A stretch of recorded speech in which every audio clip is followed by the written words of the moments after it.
নমস্কার বন্ধুরা, সকলকে হ্যাপি নিউ ইয়ার। দেখুন, আজকে আমি আমার বাগানের কী অবস্থা সেটাই আপনাদের সামনে তুলে ধরছি। প্রত্যেকটা কলিয়াস গাছকে আমি ছেটে দিয়েছি এবং প্রত্যেকটা গাছ অল্প অল্প করে ঝাঁকালো মতো হয়ে উঠছে। জানেনই তো, কলিয়াস গাছের কালার এই শীতকালে খুব ভালো আসে। আর ইনকা গাঁদাগুলো অল্প অল্প ফুটতে আরম্ভ করেছে, পুরো এখনও ফুটে ওঠেনি। যখন ফুটবে অবশ্যই দেখাবো। আর চন্দ্রমল্লিকা গাছগুলোর কুঁড়িগুলোও ফুটছে, সব গাছের কুঁড়িগুলো অল্প অল্প করে ফুটে উঠেছে। আর গোলাপও বেশ কিছু ফুটেছিল, সব ঝরে গেছে, আপনাদের তো দেখিয়েছিলাম। আর এখন সব গাছে দু একটা করে ফুটছে। আর চিনেগাঁদা গাছেও প্রচুর ফুল ফুটেছে। প্রত্যেকটা গাছে এখন মোটামুটি ফুলে ফুলে ভর্তি। শুধু ডালিয়া গাছে এখন তেমন কিছু ফুল আসেনি।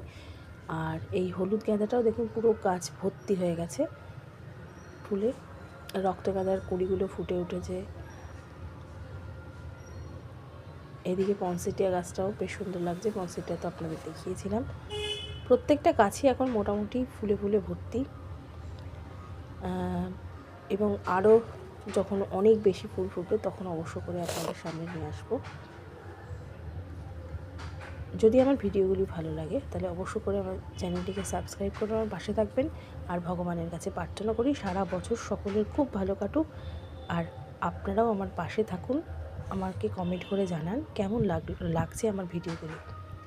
যদি ভালো লাগে তাহলে অবশ্য করে চ্যানেলটিকে সাবস্ক্রাইব করবেন। আর ফেসবুক থেকে দেখলে ফলো করবেন। আজ তবে একটুখানি থাক, ফিরে আসবো নতুন ভিডিও নিয়ে। নমস্কার।